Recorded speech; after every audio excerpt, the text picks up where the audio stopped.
Hi, I'm Dani, and I am a blogger, online photo junkie, and social media junkie in general. I'm the mom to 3 little boys. They are 14 months old, 5 years old, and 7 years old. And I like to say that my blog, Postcards from the Mothership, is like a fourth child. And my Flickr account with my Project 365, that's one photo every day for a year. Because, writing a blog post today isn't enough, is my fifth child. I got into social media in early 2005 when I started writing my blog. I wrote it because partly I wanted an online baby book, partly because I wanted to flex my creative muscles, and partly because when I started writing it, somebody started talking back to me in the comment section, and I was immediately hooked. That's what I love about my online life, is the sense of community.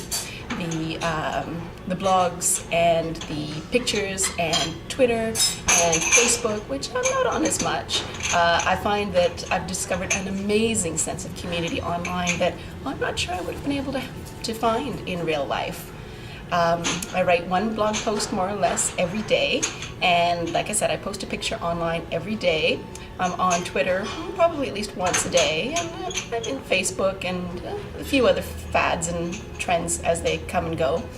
After writing my blog for a couple of years, I was approached to be a social media expert in my government job because, well, frankly, I was the only person who had heard of a blog in 2005, let alone knew how to write one. And so I spent a while in my career being an expert on the intersection of government communications and social media.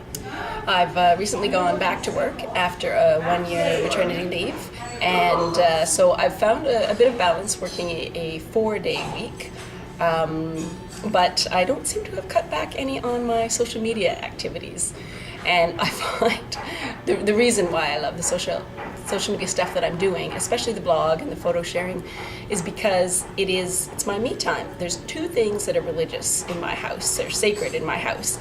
I go to the gym for an hour every Saturday morning, and I have my online time. And that's blogging and posting pictures and getting on Twitter and Facebook and whatnot. And I make time for those things because they allow me to be the grown-up that I used to be before I was changing diapers and emptying the dishwasher and wiping noses and everything else like that. It allows me to be the creative person that I was before the kids came along. So finding time for that is important to me, and I do spend a lot of time on it. A friend of mine recently sent me an article along the lines of how to tell if a new mom is addicted to the internet, and yeah, that would be me. But that's okay, because there's a huge sense of there's a lot of value that you get in return from these online communities. I love the feeling of writing a blog post and knowing that I've connected with somebody. I recently had received an email from somebody who read through my own entries on infertility and loss and wrote me the most beautiful email about how those posts resonated with her, about how she had just gone through a difficult time with miscarriage and how she had read a lot of things online, but it was my story that connected with her, and she was very gratified to read about after I'd had my miscarriages. Now I have got 3 beautiful children, and there is no words to say what a touching tribute that is to receive from somebody, and to know that you're making that kind of connection with people.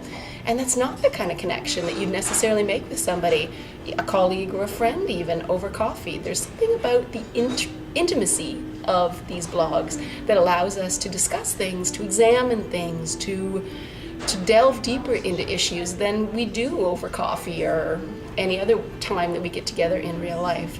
So that's incredibly valuable to me as a mom and as a person. I think the blogosphere, the momosphere as we call it, is a wonderful place. There's space for everybody. There's space for the little tiny blogs who have 6 people who read them regularly and only put up 1 post a month.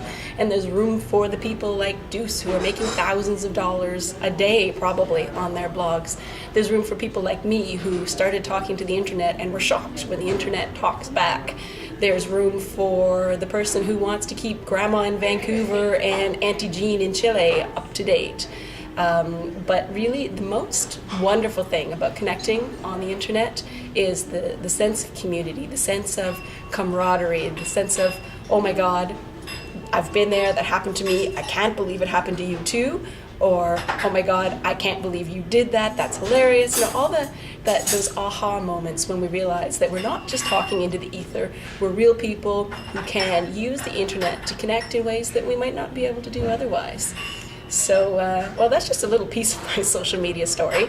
It's sort of wrapped its way around my life. My mother is now hooked on my blog. My husband is patiently tolerant of my blog, partly because I get some cool free stuff, and partly because, well, when I'm on the blog, I'm not bugging him quite so much. My kids get the blog. There's all sorts of interesting issues around, you know, when do their stories become their own? Now that my oldest son is 7, I blog about him a lot differently than I blog about my 14-month-old. But I still blog about him.